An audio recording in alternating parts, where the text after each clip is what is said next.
Hello, welcome to the Pseudopseudology special quotes edition, where we're going to be reading some quotes by famous philosophers and intellectuals of their time, and just giving our hot take on it, on whether or not it's based or cringe, something along those lines. This is my co-host, Sentient Roomba. Say hello, and we'll get it started with right off the top. Whereof, all right, this is by.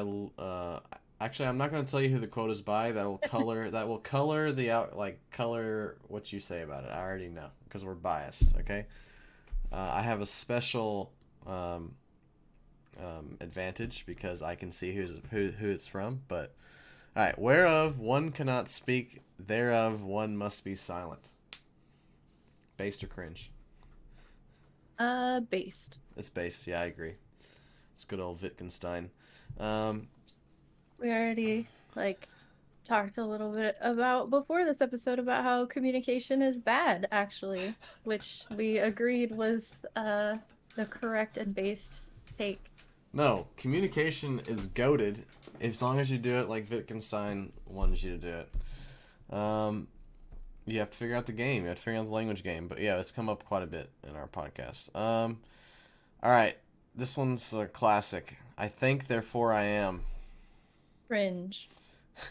Insanely cringe. Descartes is a fucking retard. That's fine. Descartes can be dumb.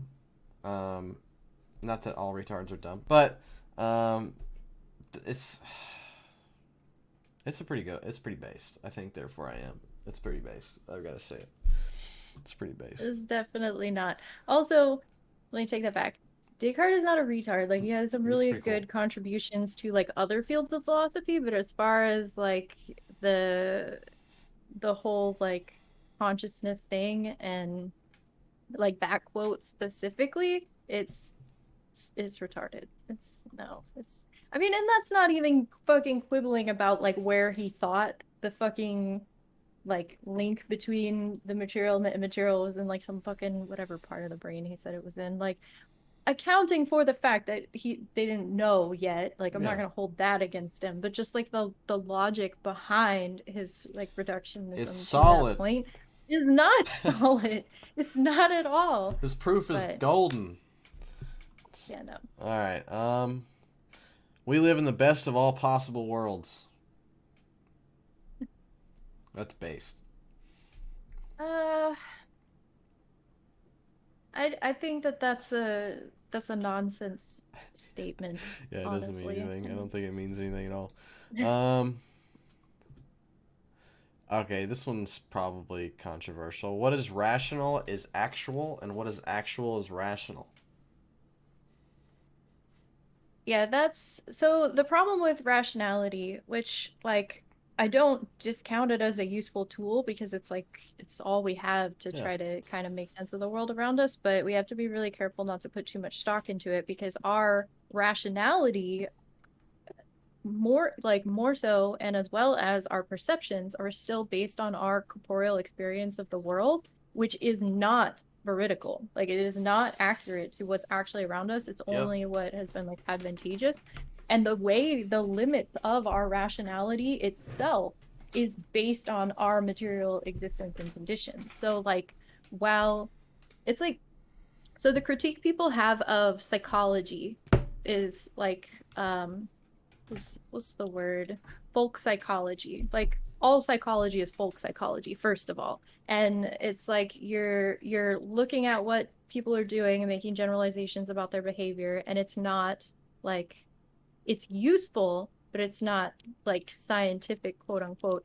But what we don't realize is that's literally what we're doing with everything that we think is rational too. It's just like on a different scale, and we can't see what's outside of our perception bubble, so we can't see the Literally. ways in which that it's just folk fucking uh science.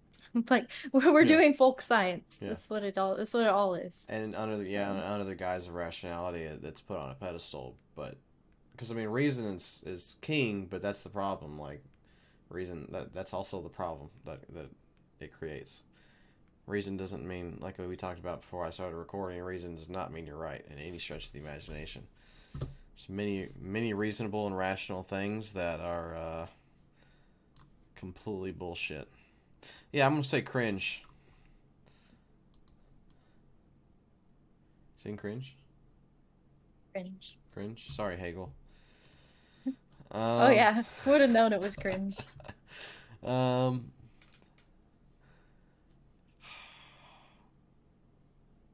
okay, you're gonna know who said this, so I'm gonna skip it. What? You can still say it. Alright, there's but one truly serious philosophical problem, and that is suicide. Based. Based. I just finished my coffee and now it's time to die Now because it's time to die. coffee maker is too far away.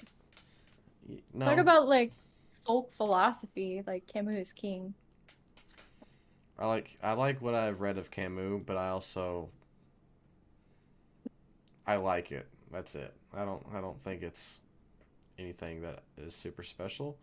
Um, Yeah, he's not like super profound a lot of times, more yeah, just exploring the human condition, but not trying to do what a lot of philosophers do with like, I don't know, big picture fucking recreating new ontologies or like whatever. I don't know. yeah, yeah. I think he's kind of a good dip into kind of like an existential kind of line of thinking.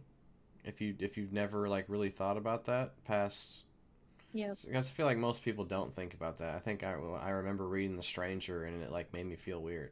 You Yeah. know, it was like, and this was probably like junior year or senior year or something of high school, and I was like, this is weird.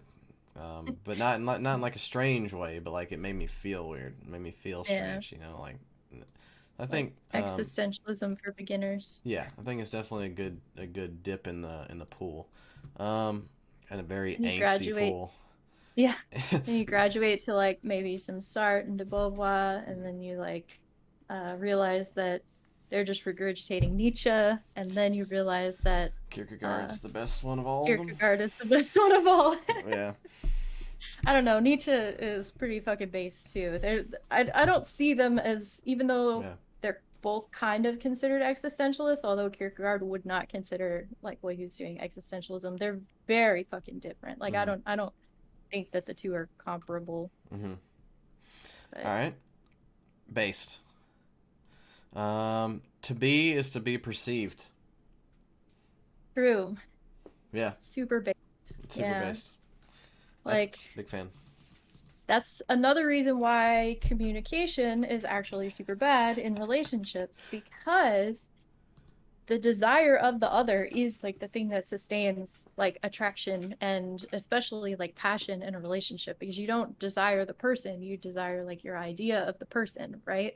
So like um and in return like being perceived or whatever, like, but if you over communicate, like if you talk about all of your feelings, if you don't have like separate existences outside of each other, Yeah. then you can't sustain passion long term. You can build a really secure connection with the other person and you can become more like fucking domestic partners. You can't sustain passion without that like separateness. Yeah. And I think the focus that we have on therapy with like overly communicating all of our fucking feelings and sharing every aspect of our life, which is actually a byproduct of like industrialization and moving away from like living in large family groups and stuff where we would strive for our own separate time. Now we don't have religious support, family support, stuff like that. We're much more individualistic, and all of our needs for recognition and all of our emotional needs are met by our partner now, like our romantic partner, and that Yeah. is not fucking healthy for a No, relationship. I Like, agree. so But that's what I mean by communication is bad, actually. but Yeah, you don't exist outside of perception. right. Um I don't know if I would call that communication. I don't know if I would call that I don't know if I would lay that problem on communication. You know, like over communicating is a problem, yes. Um, but that's more in line with the person, not the communication as a concept. I think as a concept, yes, you should maintain your separateness. You should have your own space. You should probably even have your own room. Um, you should have a place to yourself because truly, like isolated is really the only way that you're going to get to know yourself anyway. And you should not expect. You should have separate lives. Um, I agree with all of those points, but to maintain separate lives and be strong and secure in that relationship still with separate lives and separate relationships, you have to have good communication. Communication is the crux, the linchpin, I guess, of that. What you're saying is the root of this philosophical disagreement that we're having right now is language. Yeah, of course. There you go. Like everything, Fucking- like literally the root of every of every disagreement ever is language. And So, it goes even deeper. It's really just about perception of the language that we're that's coming out of our mouths. yep. Here's a hot take. The only purpose of language is manipulation, and consciousness as like a sublimated aspect of language, even our own internal monologue, aka consciousness, doesn't actually exist and is just a form of self-manipulation as a means of manipulating other people. Just the same as emotions. Emotions are just a means of manipulating other people. Okay, I'm not addressing that hot take right now. All right. There's too We'll put a much. pin in that one. There's too much. No. Um. Okay. No man's knowledge here can go beyond his experience. Cringe. Why? First of all, experience basically means nothing because, like, you're not actually, I don't know, you're not actually experiencing a veridical representation of anything. And within that, you come to the same issues with rationality that we mentioned earlier, but also, like, I don't know, that's the difference between fucking, like, does a priori shit exist, and, like, rationality, like, empiricism versus fucking, I don't know. I don't know. I think cringe. Um.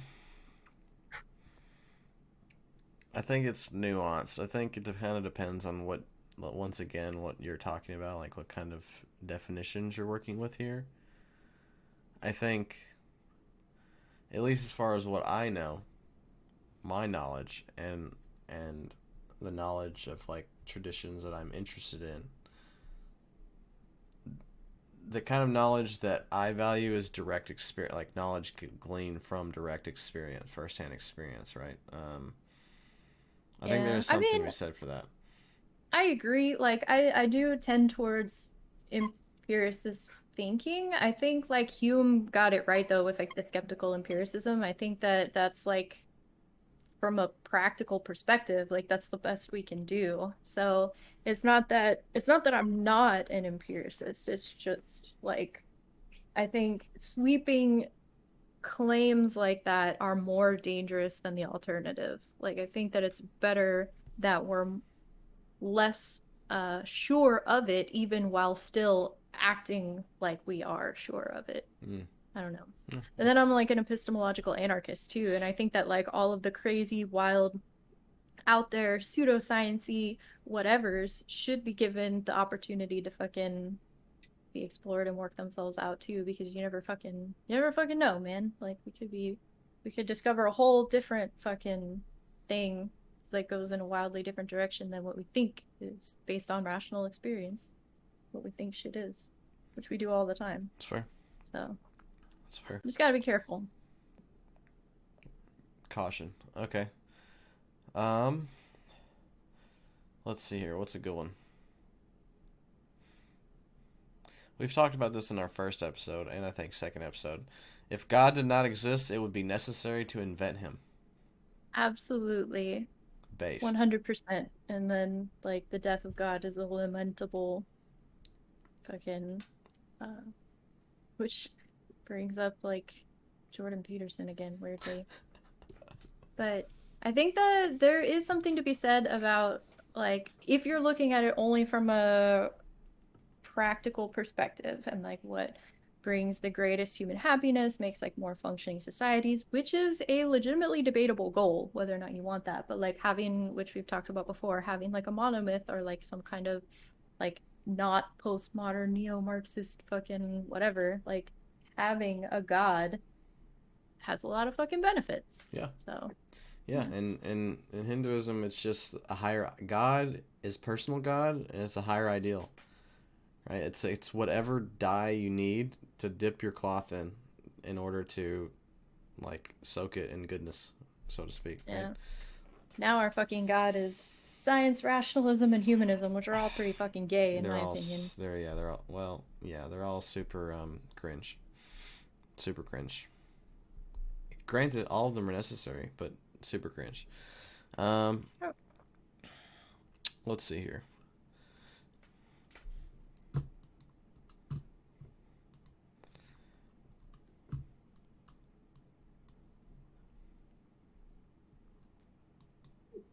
Leisure is the mother of philosophy.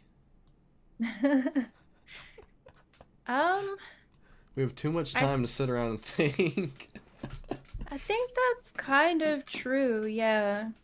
I think that's both a negative and a positive to it. I think obviously almost like the fucking hierarchy of needs or whatever, you can't focus on some of the higher things if you're just trying to not fucking starve to death or Yeah. whatever.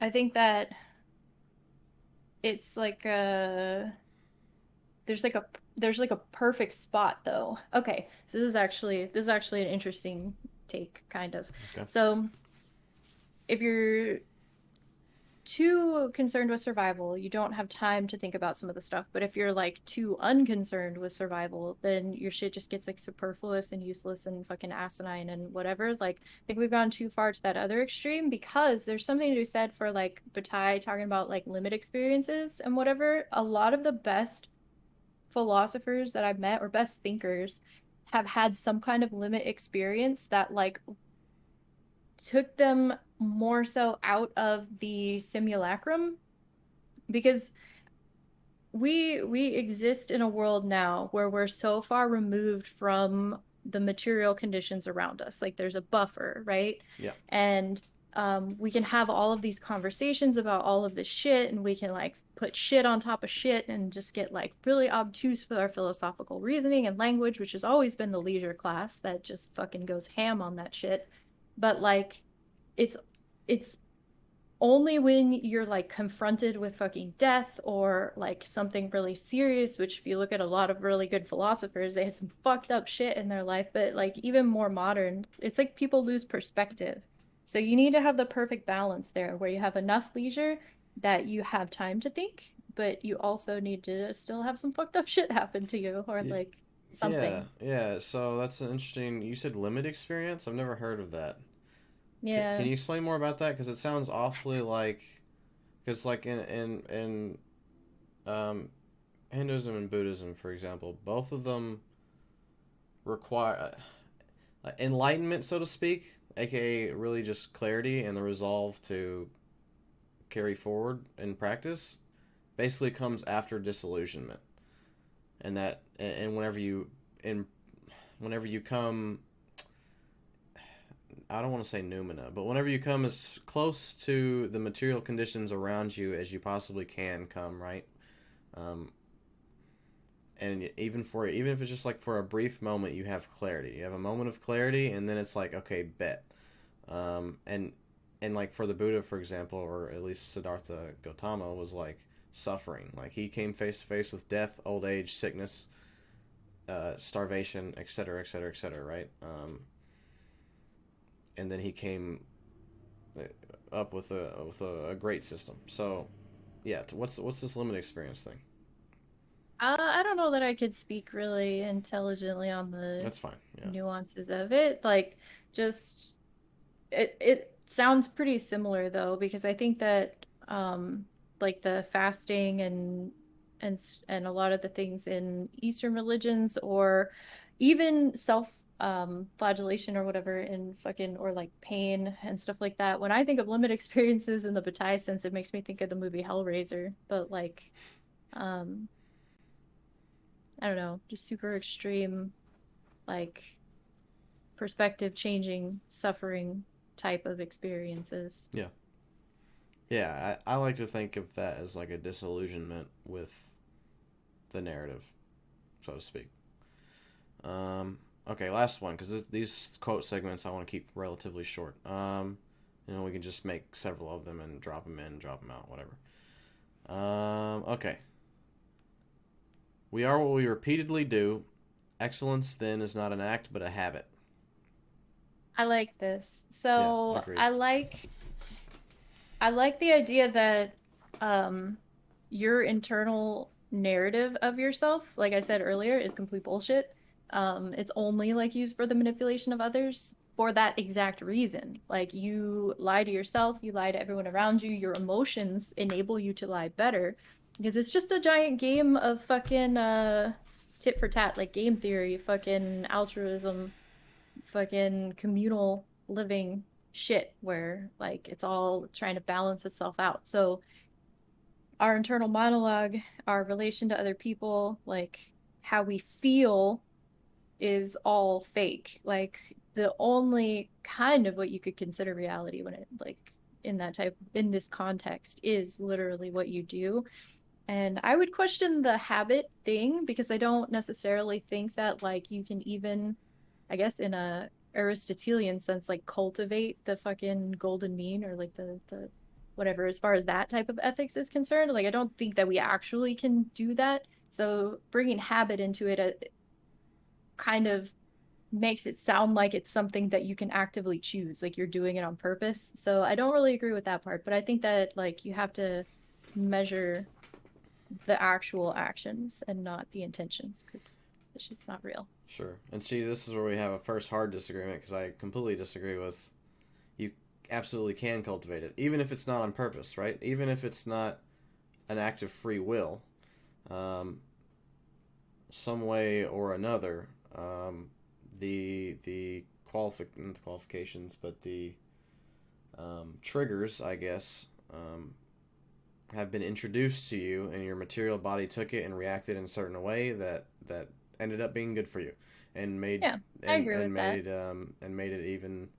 See, I have like a running theory that free will, like by default, you don't have free will, absolutely not, but you can get there. Um, Maybe not completely. I'm not gonna get into it right now. It's really complicated, but basically, yeah, and there's a great quote. I literally just mentioned it by Sri Ramakrishna, and he says that essentially your mind is kind of like a towel, like a laundered towel, and by repeatedly, and this is talking specifically about like meditation, right? And specifically about meditation on God, which earlier I mentioned as a higher ideal. Um, so he's saying, and in the context, it's talking about repeatedly doing meditation on God at consistent times to make a habit out of it, essentially, or this higher ideal, if you would rather. Um, so it's talking about if you repeatedly dip your towel, aka your mind, or repeatedly um, expose it to these things that it's going to react to, it's going to take the color of the dye, of said dye. Eventually, right? With enough dipping, with enough exposure, it's going to take the color of the dye. That's just how it. That's just um, how it works, so to speak. So I'm a big fan of this quote.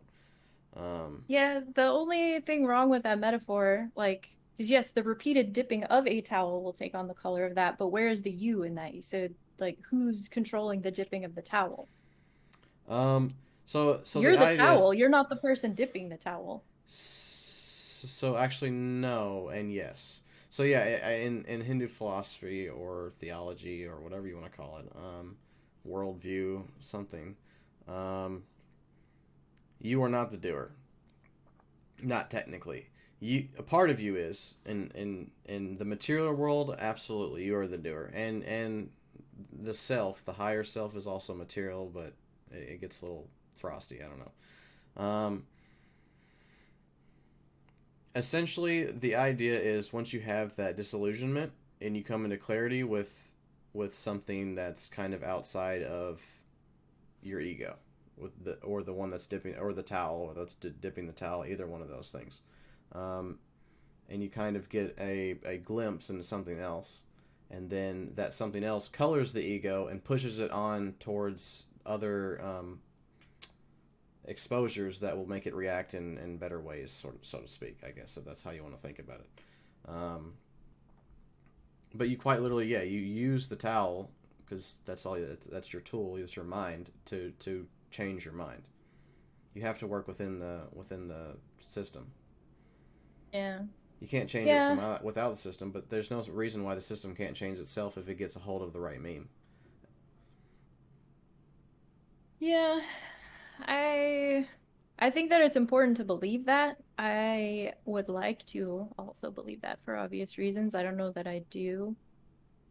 Because that was the same shit at the end of that fucking meme book where the whole time she's talking about how, like, Suzanne Blackmore, by the way, she's talking about like how um we're just a fucking conduit for mimetic evolution or whatever. And then at the very end, she's like, okay, some fucking praxis. Like, make sure you only expose yourself to positive memes. It's like, bitch, you just completely fucking contradicted your entire book. Like, okay, like, I guess it is definitely more useful to believe that you can Mm-hmm. fucking dip your fucking towel in something on purpose.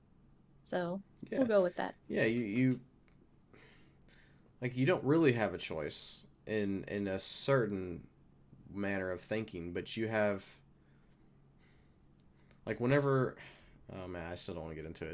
It's way too complicated. Yeah, we've That's fine. talked about this We'll have to before talk too. about it. It's Yeah. fine. Yeah, we'll have to talk about it. Okay, that was the last one. That's a good one. Yeah, that's it. Let's peace out. Thanks for showing up. Check out our So actual grossed episodes out. that are longer and easier to follow. Good night. Bye.